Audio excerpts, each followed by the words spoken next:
I also can't get my pen to work. Any suggestions on that? Mine keeps unscrewing. Screw the tip in as tight as you can. It's so tight I can't even unscrew it. Just that's what goes wrong for me. That's all. Well, I just was charging the pen. Put it back on top to charge and pull it back off so it knows about the pen again. I'm sorry. Do this or plug it in. Well, doesn't the pen go on top of your iPad to rest? Is that kind of iPad or not? Actually, it goes to the side where it sort of. Yeah, just dock it just so that they get to know each other again.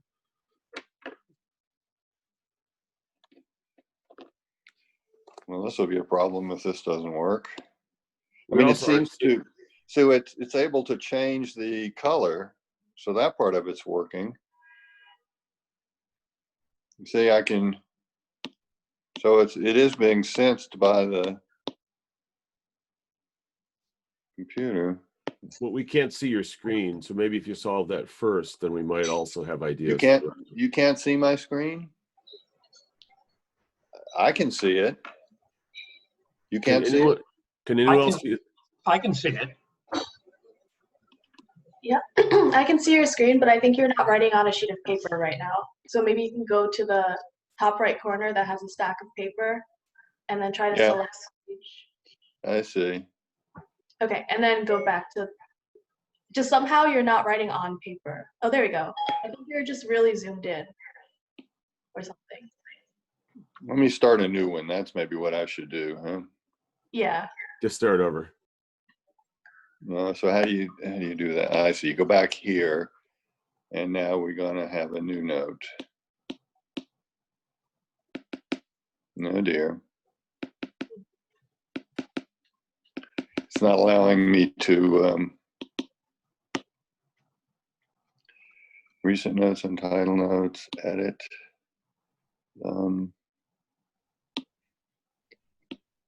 Yeah, okay. Now let's see. Yeah. I don't know what the problem was, but it seems fixed. All right. So we're going to apply. So if you press on the upper right corner, you can get that sidebar to go away and get more room. Yeah. Okay. Good.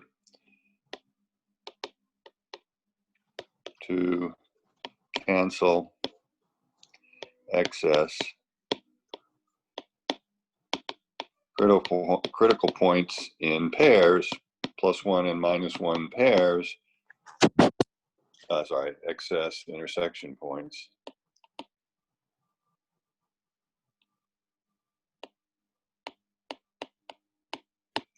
In pairs to, shall we say, reduce the strong cancellation theorem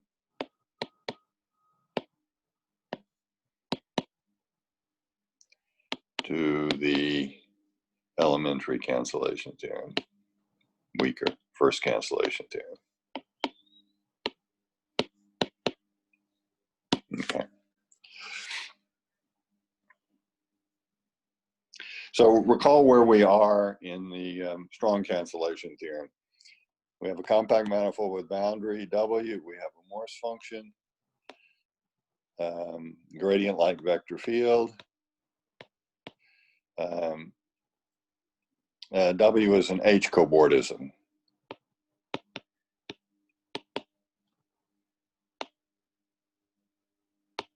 Okay, its dimension, which is n, is at least 6, and F has no critical points of index 0, 1, n-1, or n. And K, which is automatically greater than or equal to 2, is the smallest index.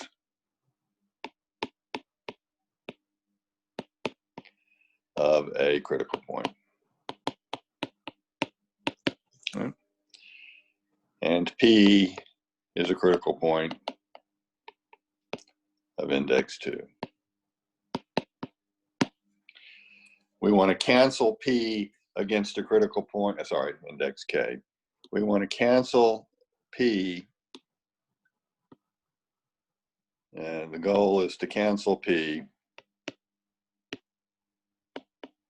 against a critical point Q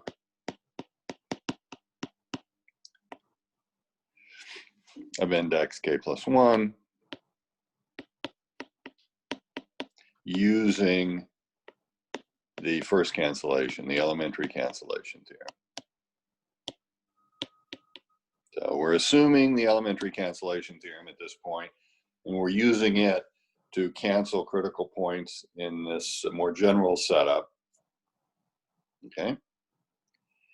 Well, we have the algebraic lemma. So first of all, since K is the smallest index of critical points, if I look at the Morse complex, the Morse chain complex, the part I'm interested in right now is CK plus 1 goes to CK.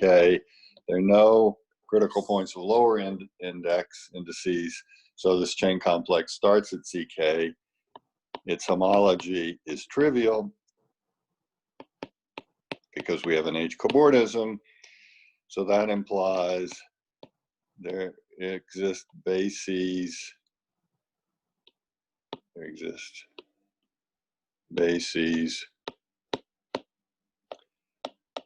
P1, sorry, call them E1,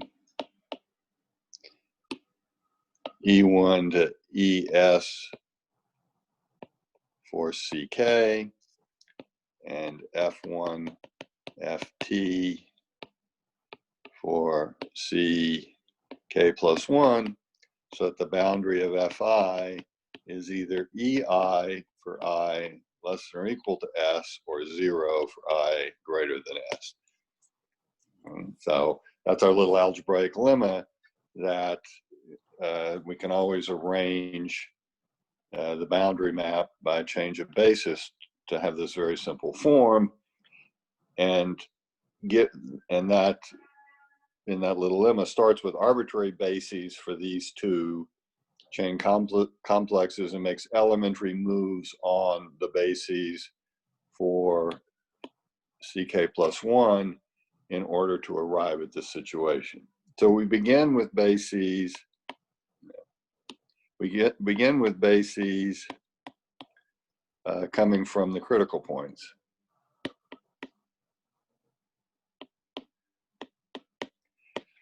So E1 to ES are simply the descending manifolds coming from the critical points, P1 to PS. These are the critical points of index K. So we order the critical points, we orient the negative manifolds, descending manifolds, and that gives us a basis E1 to ES. The original basis for CK plus 1 is coming from the descending manifolds for the next higher critical points, the Q1 to QT. And the boundary map, of course, is given by the homological boundary of the triple, as we've discussed before. Anyway, I now want to change the basis given by the oriented descending manifolds for the Qs by elementary transformations into a basis that's related to the E's in this simple way.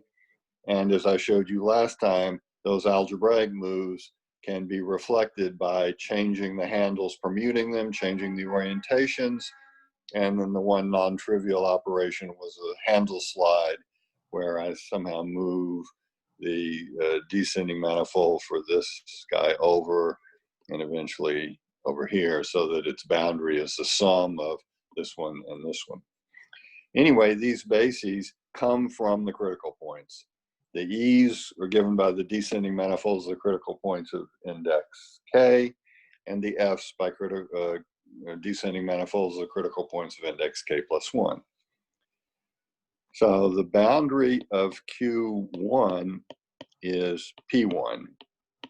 Right, that is to say the descending manifold for Q1. And the homology becomes the homology class given by the descending manifold of P1. And if what that means is that deforming by an isotopy and a change of the vector field until the descending manifolds for the Qi, these are K disks, K plus 1 disks, well, let's say the spheres, the descending spheres for the Qi in level L, and the ascending spheres of dimension n minus k minus 1 for the Pi. This is in level L. So L is somewhere, L is say k plus a half. The intermediate level between k, which is where the critical points of index k are, and k plus 1, where the critical points of index k plus 1 are. So in this intermediate level, L, the descending manifold, we can deform until the descending manifolds from the critical points of index k plus 1 meet the ascending manifolds from the critical points of index k transversely, and that transverse intersection will be a finite set of points. And what we know is when we count those points with sign, we get the boundary map. So if I look at the intersection of the descending manifold for Q1 with the ascending manifold for P1, its algebraic intersection is 1 point. That means the actual intersection of Q1 with the ascending manifold for P1 is 2n plus 1 points for some positive non-negative integer n, n negative, and n plus 1 positive points. These are transverse points of intersection, so each point of intersection counts with a sign plus or minus 1, and the algebraic intersection number is the sum, so we have to have n plus 1 positives and n negatives. And I want to deform things until I have exactly 1 point of intersection. That'll be a positive point.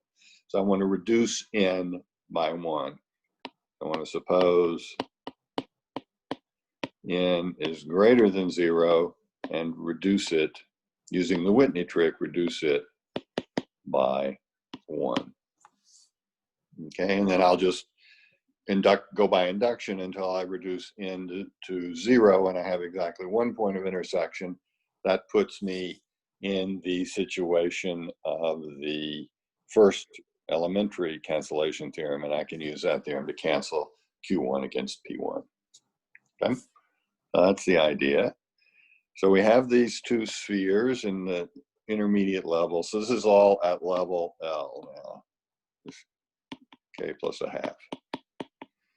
I have the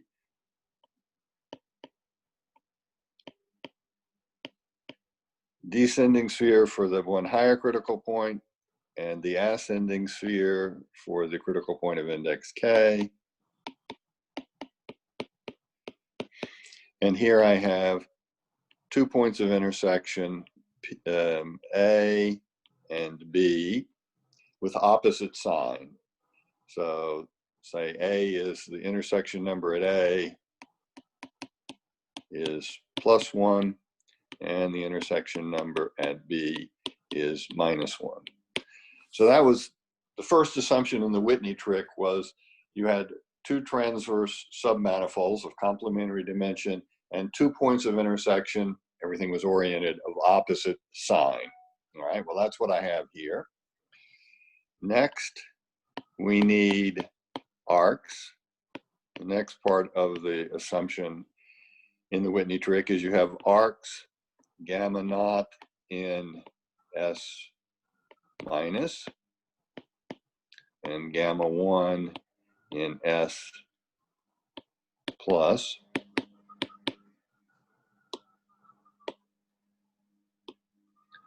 Of P1 passing through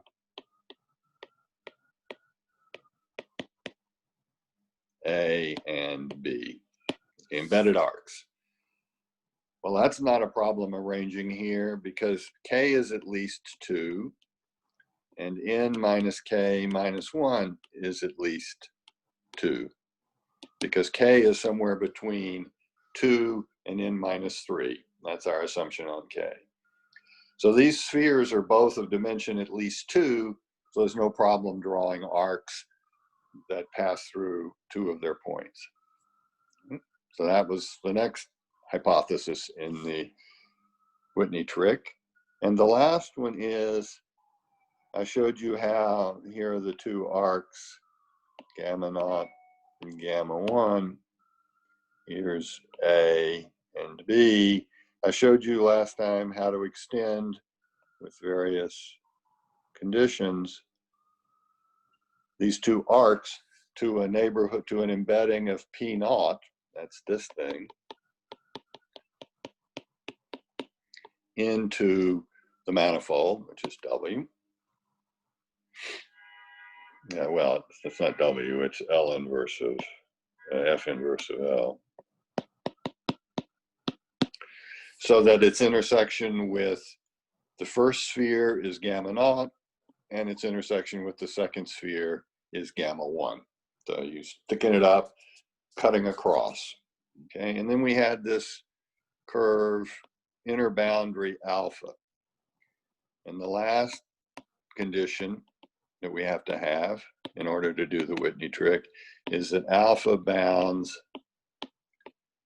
a disk mapping into the complement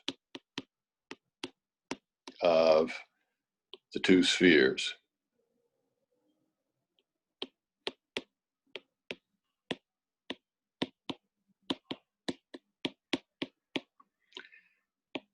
Okay. And if I had that condition, then I could deform one of the spheres across this disk so as to remove the 2 points of intersection. Now, I need to be sure that I'm not creating other points of intersection. So in fact, let's let S hat minus K be the union over all the critical points of index K plus 1 of the negative manifolds. And let's let S hat n minus K minus 1 plus be the union over the ascending manifolds for the critical points of index K. So let's look at all the spheres together. And I'm actually going to show, well, alpha is a loop in F inverse L minus S hat minus union S hat plus.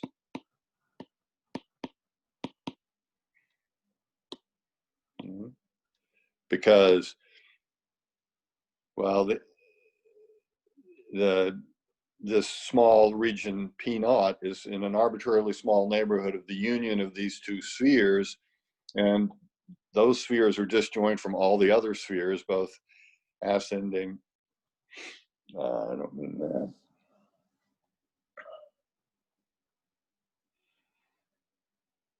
Okay, back up just a second. So these 2 sets of, the negative spheres are all disjoint, the positive spheres are all disjoint. The positive spheres meet the negative spheres in finite sets of points. I first have to arrange that these 2 arcs on my spheres are disjoint from those points of intersection. But we're in dimension, the spheres are a dimension at least 2, so it's easy to draw arcs through these 2 points that avoid any other finite collection of points.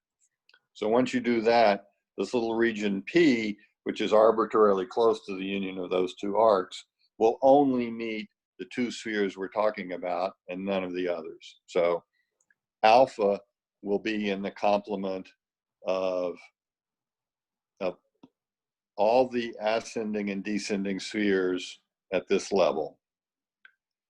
And so what I'm going to show you is that the fundamental group of this level minus all the descending and ascending spheres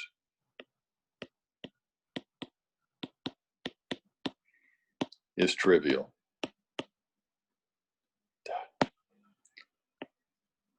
Okay. So that's the claim. Well, if that's true, then alpha, which lies in the complement of the union of this collection of spheres,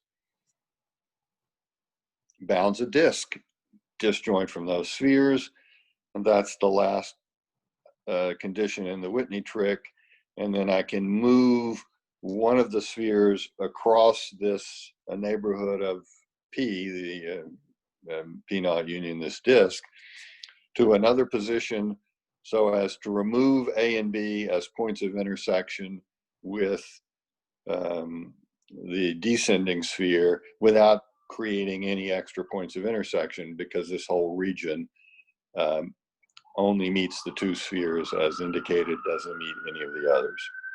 Okay, so this claim by the Whitney trick will allow us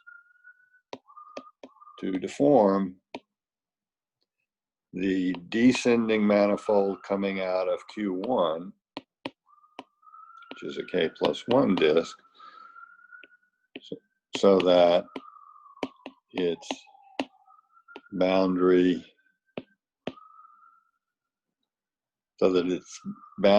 intersects the ascending sphere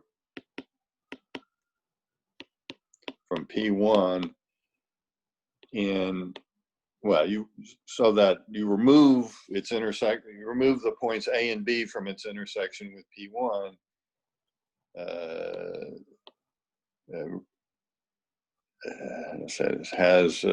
has removed the points A and B, and no other points of intersection with any of the ascending spheres are created. Okay. And then as I said, you go by induction until the number of points of intersection with the descending sphere of Q1 and the ascending sphere of P1 is a single point. Continue until S minus Q1 K intersect S n minus K minus 1 plus of P1 is a single transverse point. And then we're done. We invoke the first cancellation theorem. Okay, so this is what remains in order to apply the Whitney trick to cancel these extra intersection points between the descending sphere and the ascending sphere. I need to show this complement is simply connected. So there are three cases.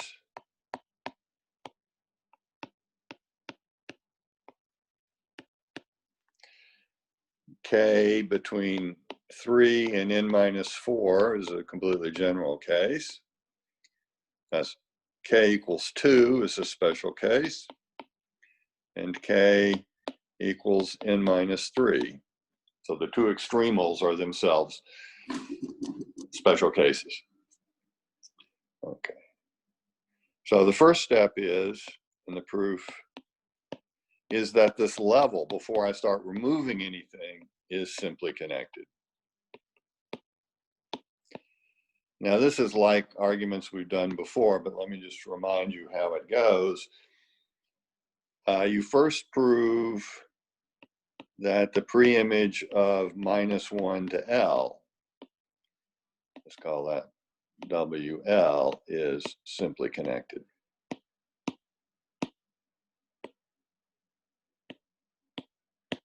The reason for that is W is obtained from WL by adding handles or passing critical points of index greater than or equal K minus 1, which is certainly greater than 2. So as you cross critical points of index bigger than 2, or as you add handles of dimension bigger than 2, you don't change the fundamental group.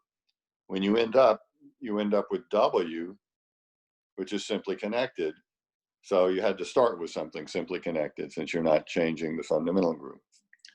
So the amount of the manifold from boundary minus W up to this level F inverse L, this thing, which I'm calling WL, is simply connected. Now I need to argue from that that the top is simply connected. But it's the same argument turned over. WL is obtained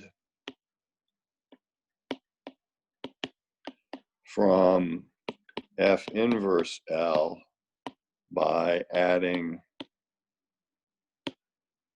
passing critical points or adding handles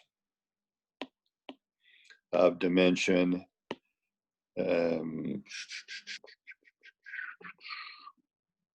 well, we had only going up, we had only critical points of index K in this region.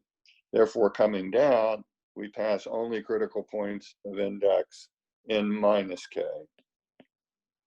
which again, K is at least 3, so this is greater than or equal. Sorry, K is at most N minus 4, so this is greater than or equal to 3. So that also does not change the fundamental group. So this level set, F inverse L, is simply connected.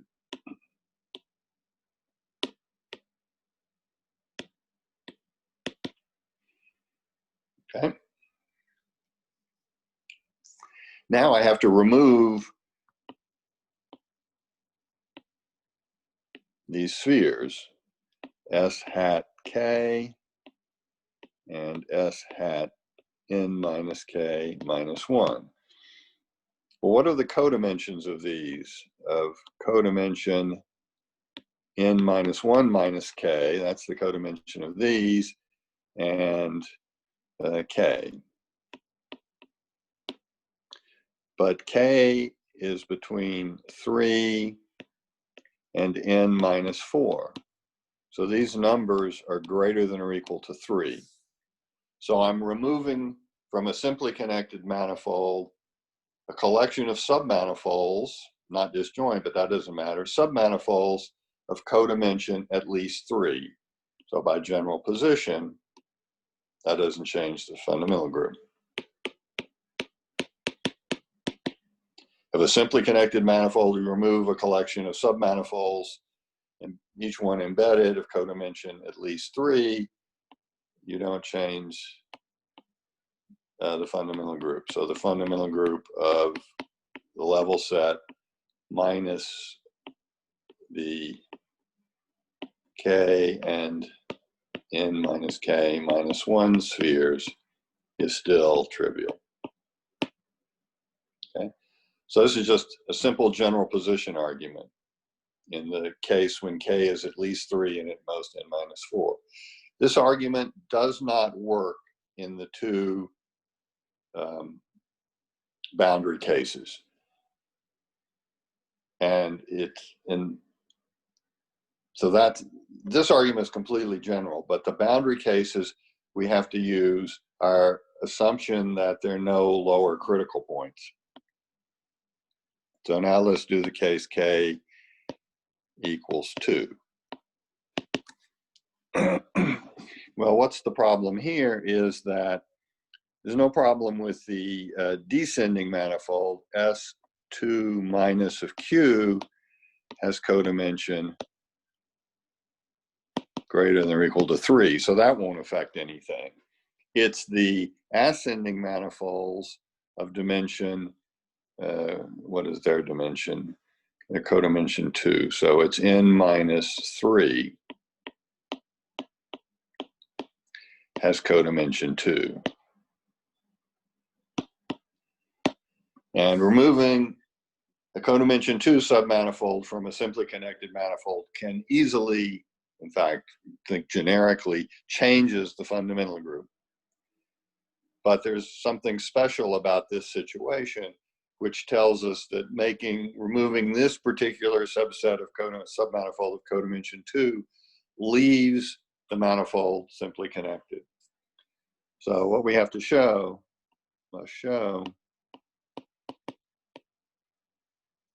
is that F inverse of 2.5, which is where we're working, minus S hat plus n minus 3 of all the critical points, might as well do all of them, is simply connected. Okay. Even though I'm removing a submanifold of index of codimension 2 from a simply connected manifold, the manifold remains simply connected. Okay, and here's the argument.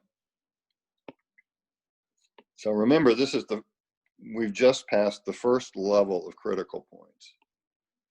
These are the critical points of index 2.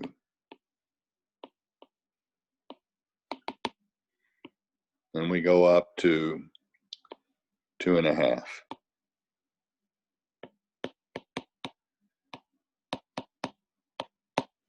And these are the ascending manifolds that we have to worry about.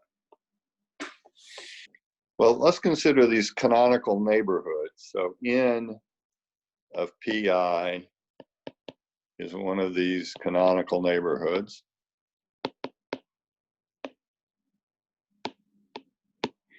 And I've shown you that because there are no other critical points in this region, this neighborhood actually extends from boundary minus all the way up to F inverse of 2.5.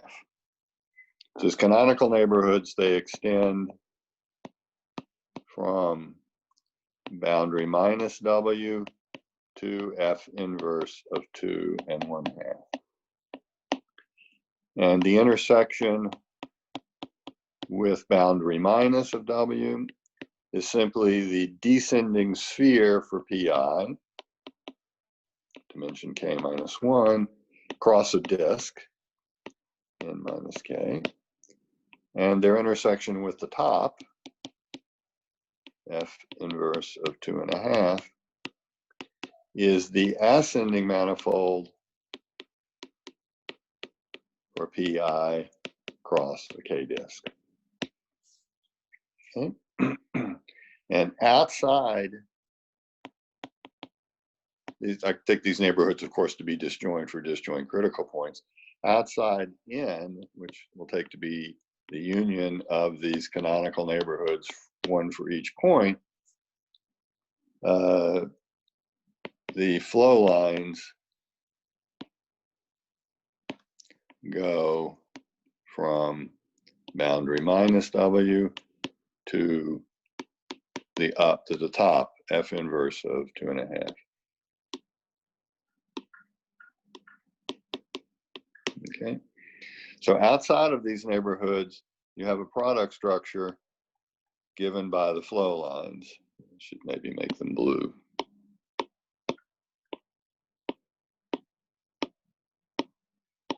Okay, so integrating the gradient-like vector field gives you a product structure. So W minus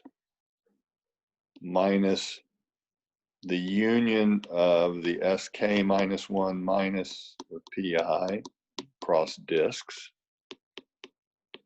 is diffeomorphic to F inverse of L minus the union of the S plus N minus K minus 1 of PI. Well, if those manifolds cross disks, so if those manifolds are diffeomorphic, they have the same fundamental group. So the fundamental group of F inverse L minus the union of the Sn minus K minus 1 cross disks equals F inverse equals pi 1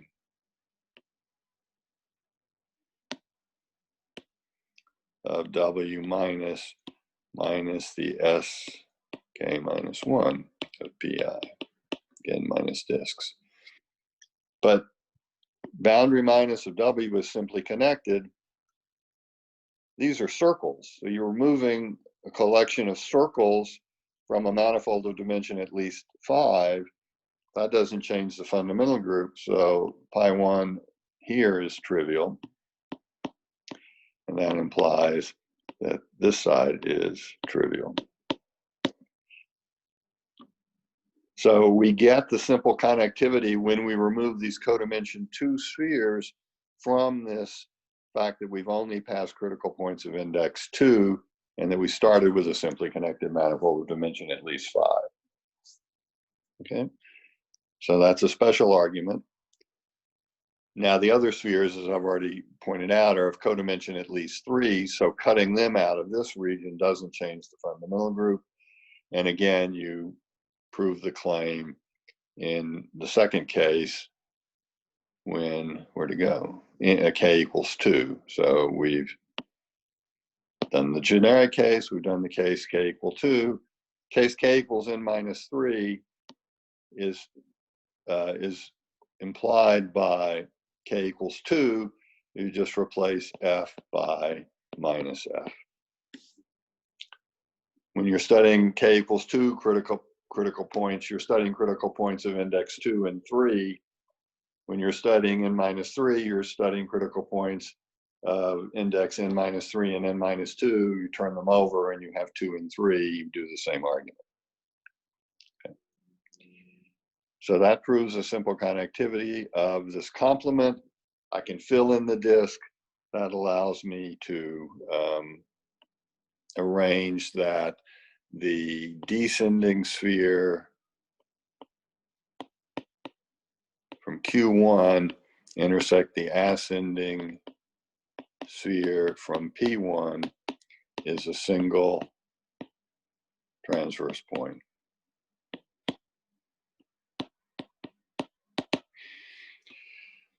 We invoke the first cancellation theorem. I guess actually, if you think about the first cancellation theorem, requires that there be no other critical points of indices in this region bounded by f of p and f of q, f of p1 and f of q1. So what I'll do is I have several critical points at level 3, several critical points at level 2. Here's q1, here is p1. I will use my variation argument to lower q1 slightly, raise p1 slightly, and now I have a region bounded by regular values in which these are the only 2 critical points. I kill them off and I'm left, I've killed off a critical point of index 2, one of index 3, and I continue. Okay, so that's the application. So it remains, in order to prove the h-cobordism theorem, it remains to prove the first elementary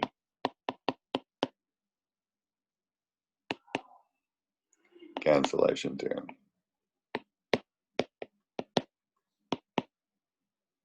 That you can cancel 2 critical points. So what that one says, let me just remind you, you have a cobordism, you have 2 critical points, P and Q, with 1 transverse flow connection. That's it. No other critical points. So you have the function, you have the gradient-like vector field, 1 flow connection, transverse flow connection implies there exists a Morse function f prime from W to R, no critical points, and f prime is equal to f near the boundary. You then chain it in a more general situation. If you have lots of critical points, but you have 2 so that they are the only critical points in some region bounded by regular values, but you have more critical points here and here and here, you keep f the same out here and replace f by f prime in this region. Because f and f prime agree near the boundary, you can glue in f prime to make a Morse function using F on the outside and F prime on the inside, you will have canceled these two critical points and left all the other critical points the same. And so that's the cancellation theorem. It suffices to study the case of a h-cobordism with only two critical points.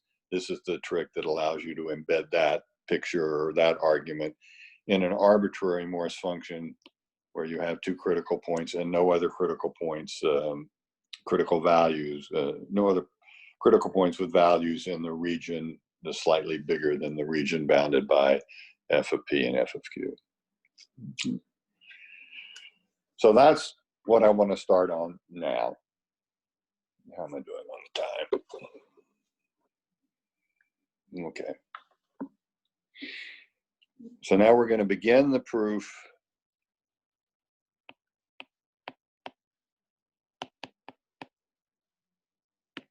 of the elementary cancellation.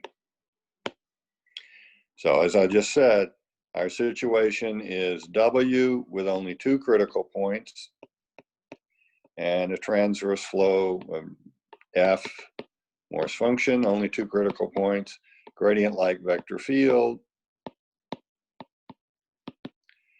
so that there's a single transverse flow connection between P and Q, the two critical points. Okay. And in this argument, there are going to be 4 steps.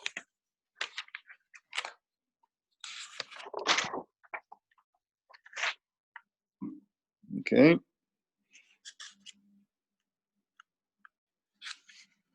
The first step is an elementary study of the flow lines and the way they interact with a neighborhood U of the critical point. So step 1, study of flow lines passing through this some small neighborhood U neighborhood of I'm going to call the flow connection T. Okay. Step 2 is a technical proposition that says U and the function and the flow are isomorphic to a standard model in Euclidean space, which I'll write down explicitly. This is really, in this neighborhood, everything looks like a birth, as I've described it before. I'm not going to prove that result today. I'm just going to state it. It's actually fairly complicated to prove. But I'll assume it and go on to steps 3 and 4. So step 3 is, step 3, using 1 and 2, I'll change the vector field chi to chi prime with all flow lines from boundary minus to boundary plus. Okay. So it's a strange sort of argument. You reverse the direction of flow in this neighborhood along the flow line, and you end up with a vector field, all of whose flow lines go from boundary minus W to boundary plus W. Well, at that point, I proved a lot. At that point, we have that W is diffeomorphic to a product, but you have to do a little work to match this product structure up, the projection of the second factor up with the function F near the boundary. So we have to fix up the function, which the the Morse function with no critical points.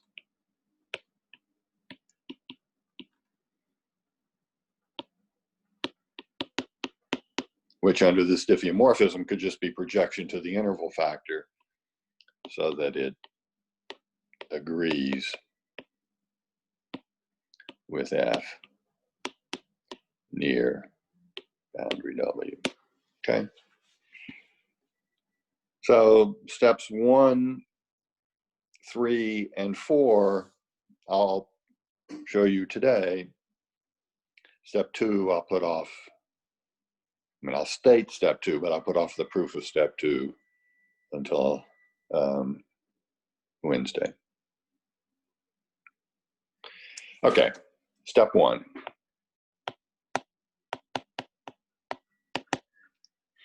So T is the flow connection.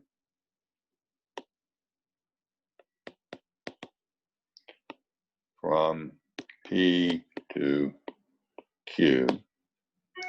And U in W and the interior of W is a neighborhood of T. The statement is, claim, there exists a smaller neighborhood, U prime in U of T,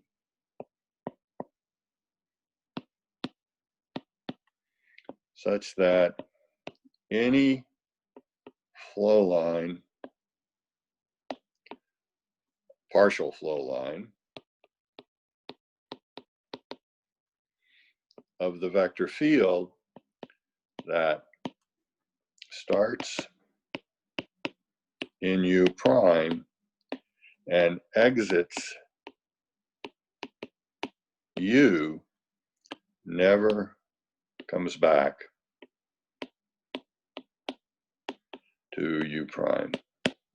Okay, so we have this flow connection T from P to Q. We have some neighborhood U. We have a smaller neighborhood whose existence is asserted by this lemma, U prime, such that any flow line, partial flow line, that starts in U prime and gets outside U never comes back to U prime. Might come back to U, but it's not going to come back to the smaller neighborhood U prime. Okay. That's the statement. And the proof is fairly simple, but it has one twist in it. So, suppose we have points, a sequence of points, RK, SK, TK, lying on a flow line CK,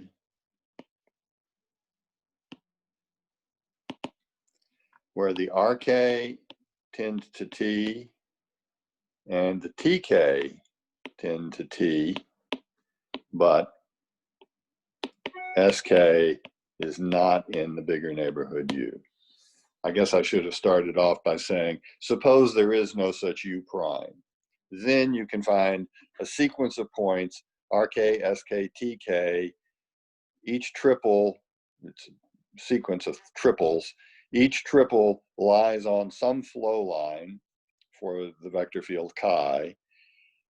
The first points in the triple converge to T, the second points in the triple converge to T, and the middle point always stays outside U. Okay. I think I'll leave that elementary logical leap to you. Okay, well, by compactness, we can arrange that the SK converge to some point S, which is not in U. Okay.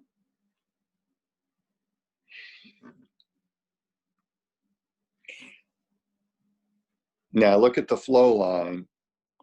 C of S is the flow line for chi through S. Okay.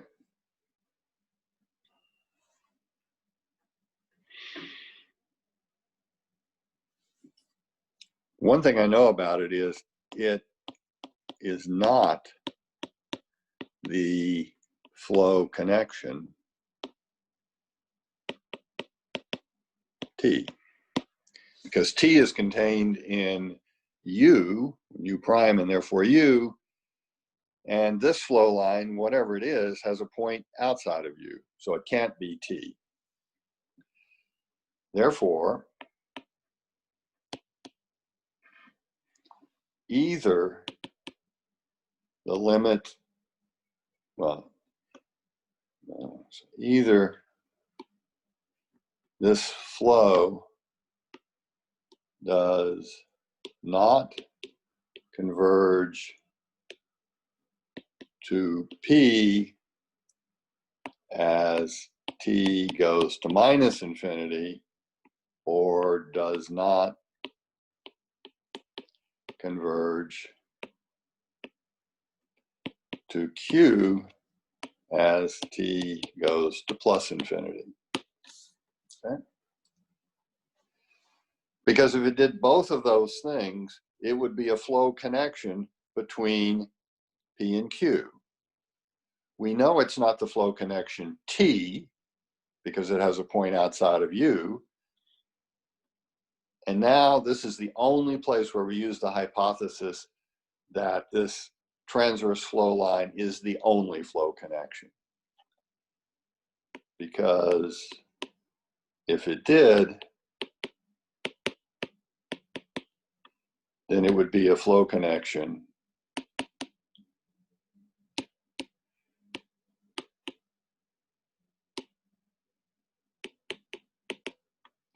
from P to Q, and T is the only such. And because it has a point outside of U, it's certainly not T. This is the, except for this one step, everything else in this argument is concentrated in a neighborhood of U, and therefore uses nothing else about whether or not somewhere else there might be flow lines connecting P and Q. You can do the rest of the argument without that assumption, but what you'll end up with, if you had other flow lines, because you reverse the flow direction, you would end up with a vector field that had no zeros, but had loops, had closed orbits. Well, that's not going to give you a product structure. So you can do the rest of the argument and produce a vector field on this cobordism with no zeros, with no critical points. To know that all the flow lines go from boundary minus to boundary plus, you have to know that this flow connection is the only one. Not only is it transverse, but it's the only one. Mm-hmm. So when I used to think about this argument, I'd get so confused. This argument is a completely local argument around this flow line U. Where are you ever using the fact that there aren't any other flow lines somewhere else? Well, it's right here. Okay. Okay. Well, so we continue. So we have this flow line now. We have this SK converging to S. And the flow line from S, here's P, here's Q, either it goes all the way back to boundary minus W, or it goes forward to boundary plus W, or it might do both. It cannot limit to P at minus infinity and Q at plus infinity.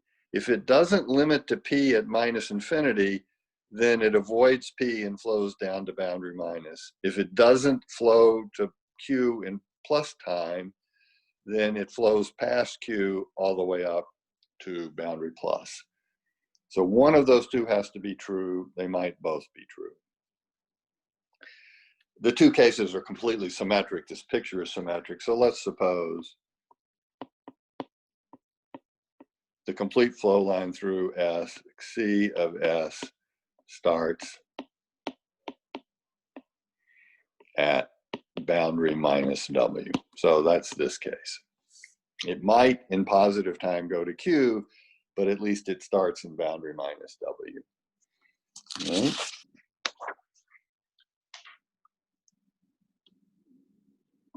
Well, if that's true for S, this is an open condition that the flow line in negative time avoids P, that does not converge to P. Therefore, the flow lines through SK also start at boundary minus W for all K sufficiently large.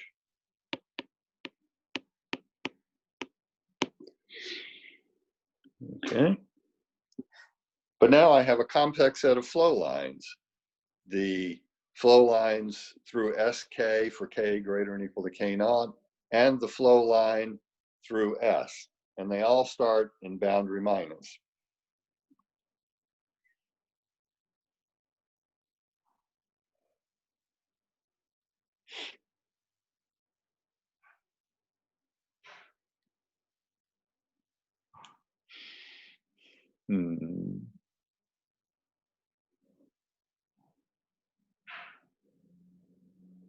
Okay, so I only want to look at the partial flow lines, these flow lines that go through SK and at time previous to SK. So I'm not going to try to push them forward. So I look at the, okay, so I consider the flow intervals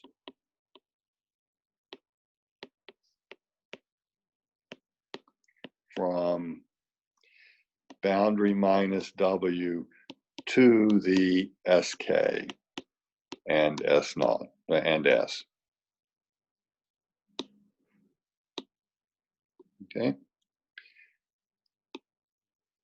So the union of these partial flow lines, their union is compact.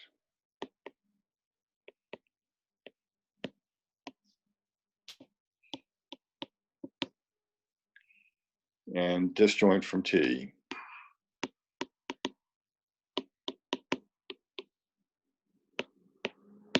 Okay. Because their flow lines start in boundary minus. Therefore, they're a positive distance away from T.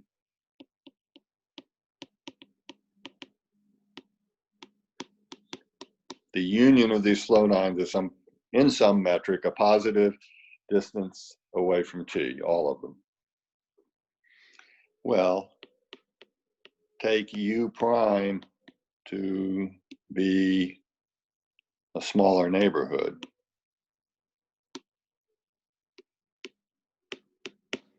And then none of these flow lines, of these partial flow lines,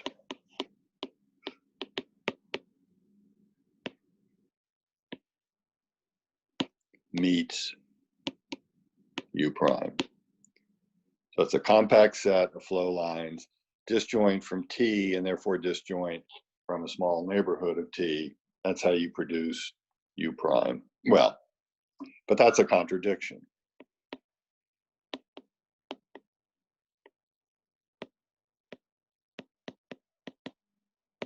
Since there are points RK in these partial flow lines,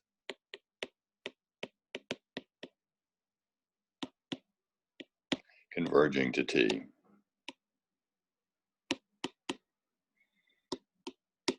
That was our hypothesis. Previous to SK and after SK, there are points as K goes to infinity that converge to T. But these partial flow lines from boundary minus up to the SK all avoid some neighborhood of T and therefore can't have points in them RK that converge to T. All right, so that's step one. This completes step one.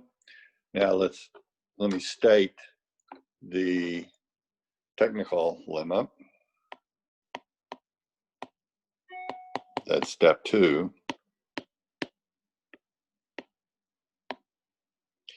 So consider the standard function.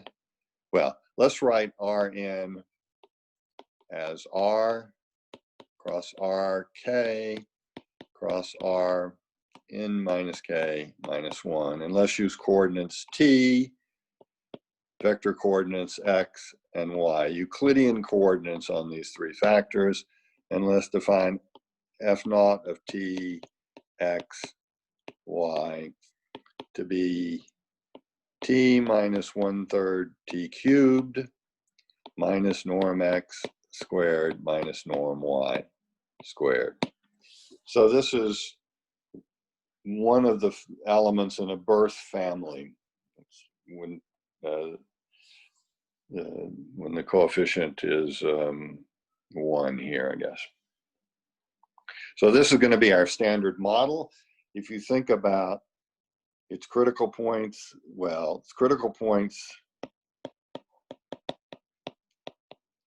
are T equals, well, are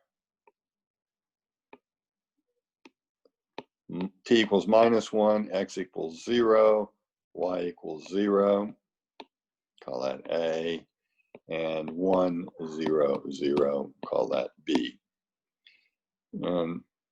If we think about the T line here, this is -1, +1 here, the X directions and the Y directions.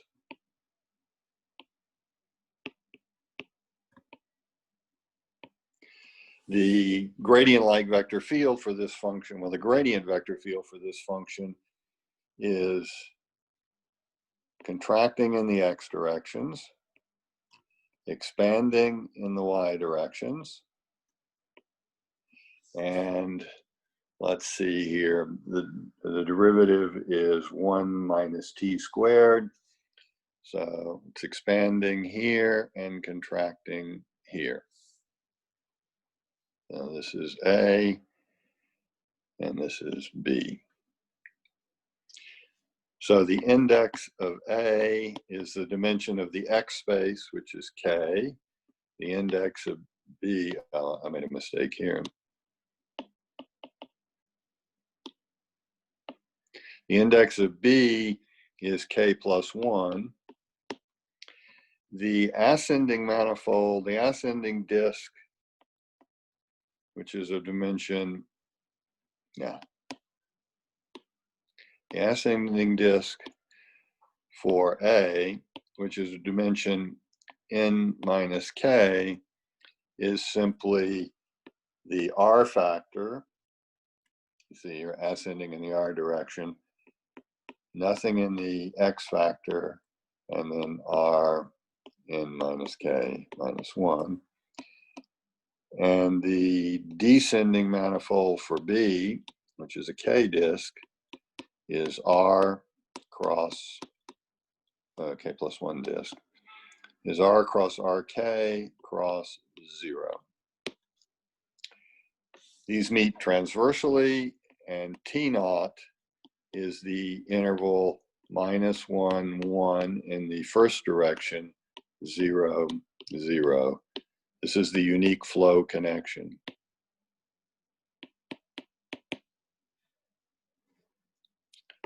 From A to B, and it's transverse. So this is our model coming from a birth, and the theorem is there exists a diffeomorphism from a neighborhood U of T in our manifold to a neighborhood Z of the flow line T naught in this model. So remember T in U in W, this is a neighborhood. I have T naught in Z, neighborhood, in Rn, phi, so that phi star of some positive multiple of the vector field chi is the gradient vector field for F naught. And phi star of F naught is mu compose F, where mu is a diffeomorphism, orientation preserving diffeomorphism of R to R. So what this says is that there's a diffeomorphism between this neighborhood of our flow line in W here. So the neighborhood of the flow line in W to a neighborhood of the model in Euclidean space. There's a diffeomorphism that carries up to a scalar up to a positive multiple, carries the given vector field onto the gradient and matches the functions up to a reparameterization. So you reparameterize F, and in fact, it's a very simple reparameterization. Reparameterizing F, it becomes the pullback of the function F naught. So for everything we have to do, we might as well be working with the coordinates coming from the standard model. Changing the vector field by a positive multiple doesn't affect anything, doesn't change the flow lines, doesn't really affect anything. And changing the function by reparameterization, we do that all the time. That's also has no serious effect. I have the sense I'm about to run out of time here. Yes, I have 5 more minutes. So that's step 2. There exists these, there exists this neighborhood. So the statement of step 2 is there exists a model neighborhood T in U in W for chi up to a positive multiple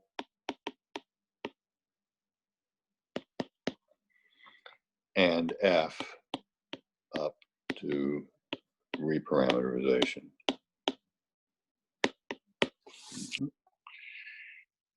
If I can then show in the standard model how to change the vector field to achieve what I want, I can pull that change back to give a change of the original vector field to what I want, one without any critical points.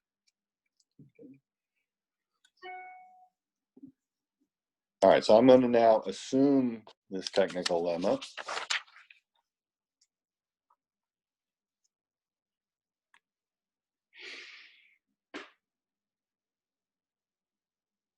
Yeah, and tell you what you do. So step 3.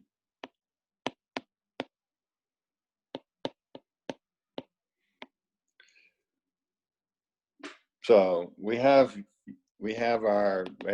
I use the technical lemma. We have this diffeomorphism from some neighborhood to our standard model. And now I choose a U prime in this neighborhood, satisfying the first claim, the exit claim about flow lines in here that exit U never come back to U prime. Okay? Now I might as well assume that Z is of the form 1 minus epsilon 1 plus epsilon in the T factor, cross a ball of radius epsilon in the first Euclidean space, cross a ball of radius n minus k minus 1 in the second Y Euclidean space. No harm in cutting Z down until it looks like that. And now I've picked U, I want the U prime, I want U prime to contain a slightly smaller neighborhood of the form 1 minus delta, 1 plus delta, that interval, cross the ball of radius delta, cross the ball of radius n minus k minus 1 size delta. And again, by choosing delta positive sufficiently small, I can arrange that whatever smaller neighborhood U prime I have here, it contains these delta versions of Z. Okay. And now I'm going to use these coordinates, which are coordinates on Z. I'm going to pull them back by phi and use these as coordinates on u now. So t, x, y are, through this diffeomorphism, coordinates on u. And chi is given as 1 over this positive function times the gradient of f, which is 1 minus t squared minus 2x to y, meaning the k coordinates of x here and the n minus k minus 1 coordinates of y there. So that's the vector field. That was the statement that under this diffeomorphism, phi star of a multiple of chi is the gradient of f naught. This is the gradient of f naught. Okay. So now let's replace the function 1 minus t squared by a function whose graph looks like this, v1 of t. So v1 of t is negative, bounded away from 0, and v1 of t is 1 minus t squared when the norm of t is greater than 1 plus delta, greater than or equal to 1 plus delta. So you just come up 1 minus t squared. Once you get past delta, you bend it around, keeping it everywhere negative, and do the opposite on the other side. Okay. And rho is going to be a function that's identically 1 near 0. It's a function, again, of a real variable r. And it's going to be 0 when r is greater than or equal delta. So it's a bump function. Goes from 1 at the origin to 0 at delta. Right. Okay. And now I define a function capital V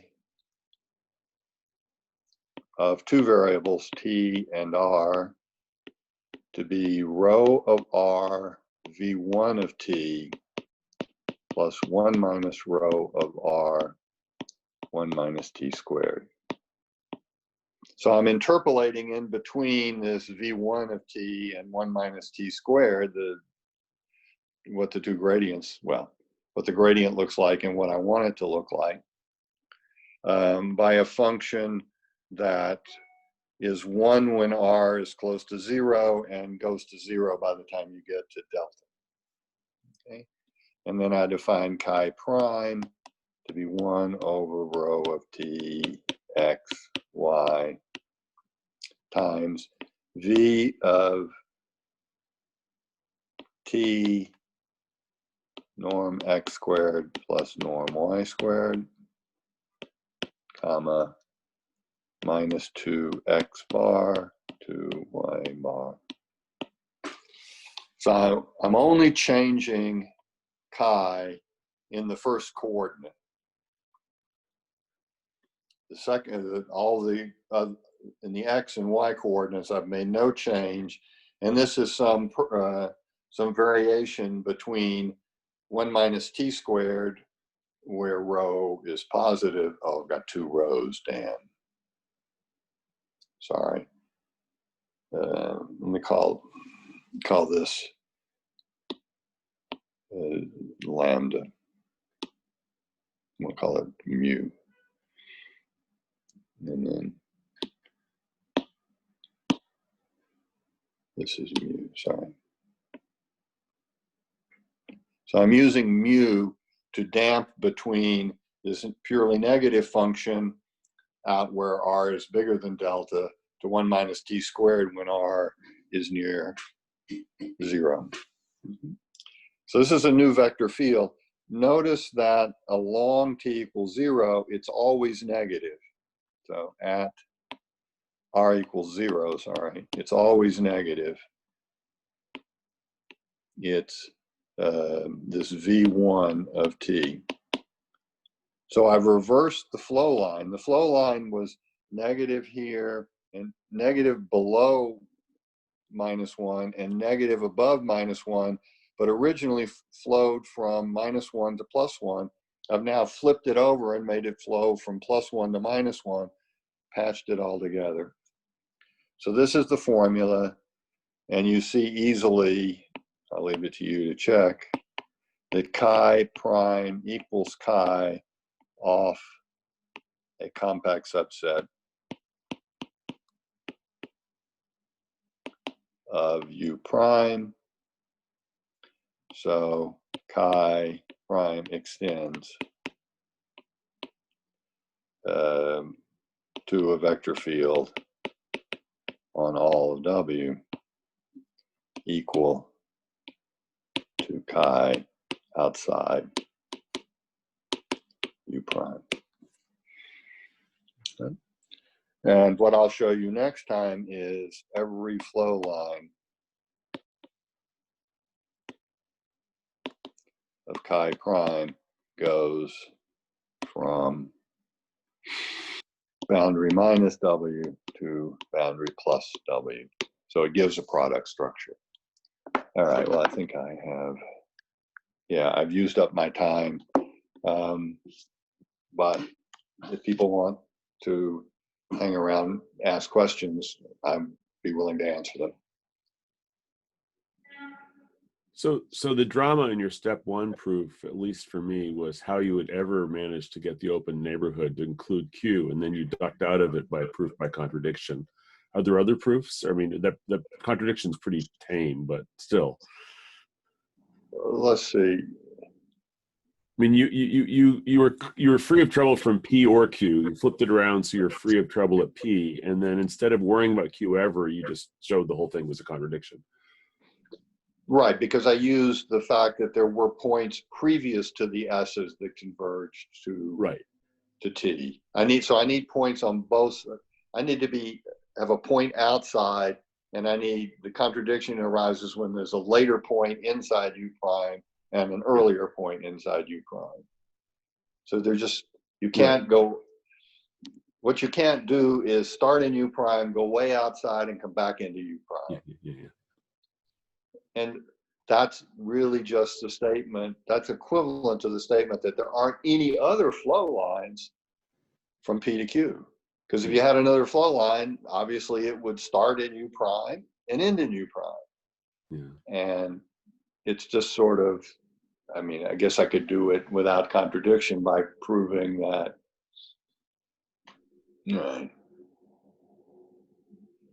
yeah, I mean, I'm sure there's a way to set it up without contradiction. I mean, I think if I just thought about it longer, I mean, you're saying if there's trouble at Q, there's trouble sooner. That's all the contradiction is really telling us. I mean, Right. I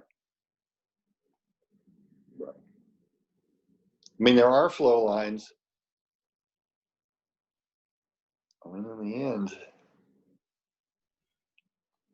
there are flow lines that start at minus W, go into U prime, and then end up coming back out again.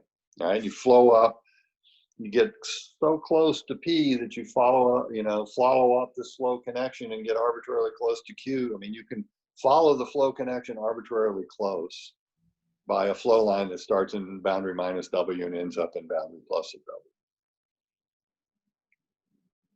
I mean, in fact, once you have a flow line starting in boundary minus W, once it passes the level for P, it's not going to hit Q. I mean, you can have flow lines that start in boundary minus W and go to P. Right? The descending manifold of P has that property. Right. So,